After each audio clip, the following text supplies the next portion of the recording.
What if the biggest threat to your retirement isn't the market, isn't inflation, and isn't your health, but a decision you make quietly, alone, filling out a form you barely read? Social Security feels like a formality, a check that arrives, a number the government calculates for you.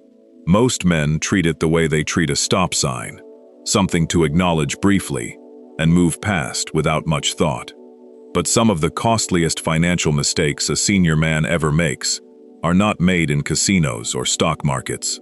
They're made at a kitchen table, signing a form he didn't fully understand, rushing toward a decision that will follow him for the rest of his life. This isn't a video about numbers. It's a video about patience, about ego, about the quiet cost of moving too fast when slowness would have served you better. Because here is something worth sitting with. The mistakes that cost senior men the most aren't usually reckless ones. They're quiet ones. Small oversights made in a hurry. Decisions made from fear instead of clarity. Choices made alone that should have been made together. By the end of this, you may realize this was never really a video about a government check at all. Many men believe claiming Social Security early is a sign of control. There's a belief that taking the money as soon as it's available is the responsible thing to do. Take it before it's taken from you. Get what's yours. Don't wait around trusting a system you don't fully trust. A recently retired executive sat across from his accountant 3 weeks after his 62nd birthday. He'd already decided. He wanted to file immediately. Not because he needed the income, his pension covered his expenses, but because waiting felt like leaving something on the table. His accountant asked him one question. What are you actually afraid of? He sat with that longer than he expected to. Eventually he admitted it. He was afraid the money wouldn't be there later. Afraid of trusting a future he couldn't see. Afraid, if he was honest, of dying before he collected what he'd earned. Marcus Aurelius wrote, "Confine yourself to the present, not to avoid planning, but to avoid letting fear disguise itself as strategy." The executive wasn't making a financial decision. He was making a fear-based decision, wearing financial clothing. He didn't file that week. He gave himself 30 days to simply think, without deciding. 30 days later, after running the numbers with a clearer head, he chose to wait several more years, not because someone convinced him to, because he'd finally separated the fear from the facts. A decision made from fear rarely serves the man making it. People assume more money now is always better than more money later. This is where present bias quietly takes control. The mind is wired to value what's immediate more than what's delayed, even when delayed is objectively larger. A dollar today feels heavier in the hand than a dollar promised for later, even when later holds more dollars. A widower in his late 60s described it simply. "I didn't trust 10 years from now. I only trusted this Tuesday." He'd lost his wife 2 years earlier. Since then, the future felt less guaranteed, so he leaned entirely into the present. He filed early, took a smaller monthly amount, and told himself he'd rather have something than risk having nothing. Years later, watching a close friend receive a significantly larger monthly check for having simply waited, he didn't regret his decision out of greed. He regretted it out of clarity.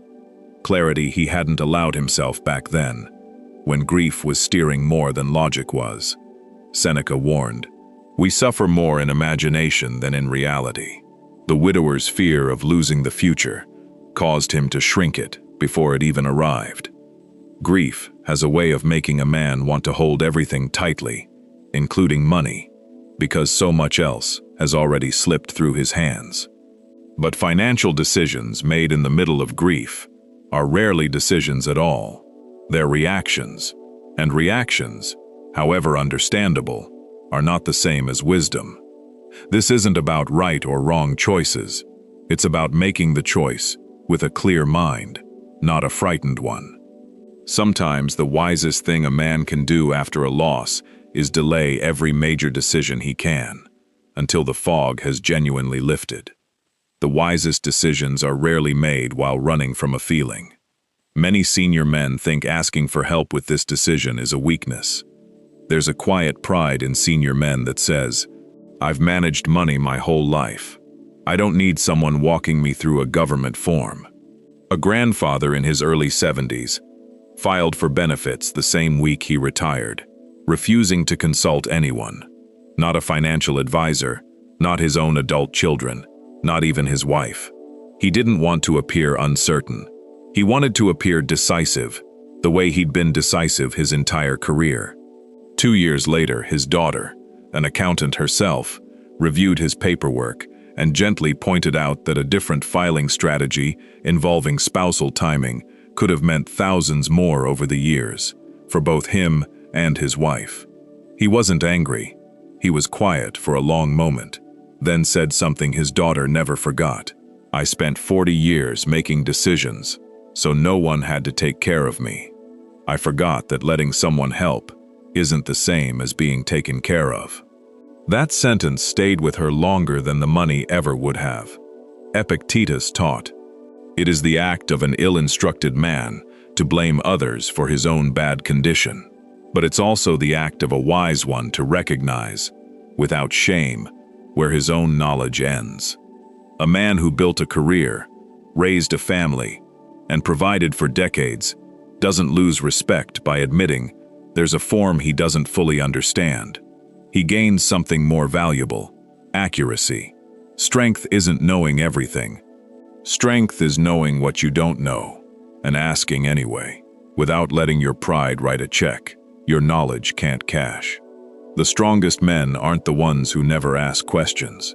They're the ones unafraid to. Many believe social security is only about the man who earned it. A man in his 70s filed for benefits without a single conversation with his wife about spousal or survivor implications. He assumed the money was simply his, earned through his labor, his career, his years of showing up to work when he didn't feel like it. But retirement income, like most things after 60, is rarely just about one person. His wife had spent decades raising their children and supporting his career instead of building her own. When he passed away 11 years into retirement, she discovered that a different filing decision years earlier could have meant significantly more monthly income for her remaining years alone. He hadn't been careless. He'd simply never thought to ask the question, "What happens to her if I go first?" Marcus Aurelius reminded himself daily, "Waste no more time arguing about what a good man should be. Be one." A good husband doesn't only provide during the marriage. He plans for the absence he knows is statistically likely to come, even when the conversation feels uncomfortable, even when neither of you wants to imagine a life without the other sitting across the breakfast table. This isn't about guilt. It's about awareness. A decision made only in isolation is rarely a complete decision, not because a man is selfish, but because he was never taught to think of money as something shared across a lifetime, rather than owned by whoever earned it. The money you leave behind says as much about you as the money you spent. Many men treat their filing decision as separate from their health and family history. Few men sit down and honestly ask themselves how long they're likely to live, how their parents aged, what their own body has been telling them for the last several years. It feels almost superstitious to consider it, as if asking the question invites the answer. A retired mechanic, 65 years old, filed for early benefits simply because that was what his father had done, and his father before him. Tradition, more than strategy, guided the decision. But his own health history was different. His mother's side of the family had lived well into their 90s, and he himself had no chronic conditions, no family history of early decline. A longer life was, statistically, more likely for him than it had been for the men before him. Sitting with his doctor for an unrelated checkup, the subject came up almost by accident. His doctor, without giving financial advice, simply asked, "Given how healthy your numbers look, have you thought about how long you might be receiving this money?" He hadn't. Not really. He'd filed based on habit, not health. Seneca wrote, "It is not that we have a short time to live, but that we waste a lot of it." Sometimes the waste isn't in how we spend our days, but in how carelessly we plan for the ones still ahead of us, assuming our future will look like our father's, when it may look nothing like it at all. A decision this size deserves more thought than tradition alone can offer. Some men assume the decision is permanent, so they avoid ever revisiting it. Once the check starts arriving, most men stop thinking about it entirely. It becomes background noise, automatic, unquestioned, unchanged for the next 20 years. A retired teacher, 74 years old, sat down one afternoon at his kitchen table, simply to review his finances line by line, something he hadn't done since he'd filed years earlier. He wasn't looking for a mistake. He was practicing something Stoic philosophers valued deeply: regular reflection. He noticed a benefit adjustment he hadn't been aware of, one that had gone unclaimed for over a year due to a change in circumstances. It wasn't a fortune, but it was real money, quietly waiting, simply because no one had looked. Seneca advised reviewing each day before sleep, asking what was done well and what could be improved. The same principle applies here, not obsessively, not anxiously, but with quiet, occasional attention. A man doesn't need to check his finances every week to be responsible. He simply needs to stop assuming that set and forget means correct forever.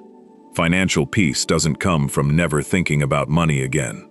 It comes from checking in without letting money control your thoughts the rest of the time.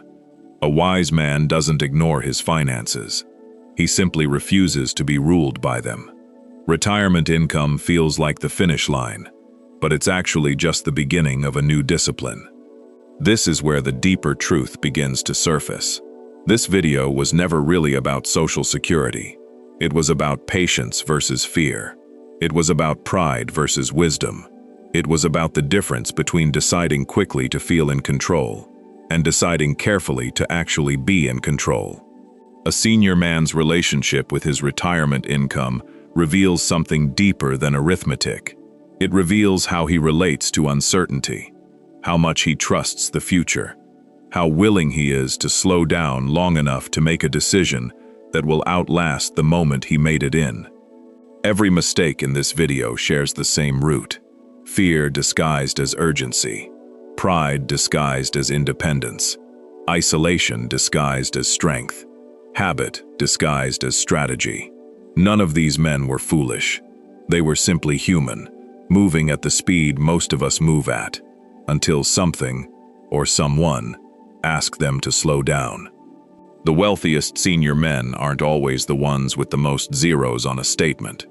They're the ones who made their financial decisions from clarity instead of urgency, from patience instead of pride, from partnership instead of isolation, from honest reflection instead of inherited habit. Real wealth was never about getting the check the fastest. It was about making sure the decision still made sense 10, 20, 30 years later, long after the fear that rushed you had quietly disappeared.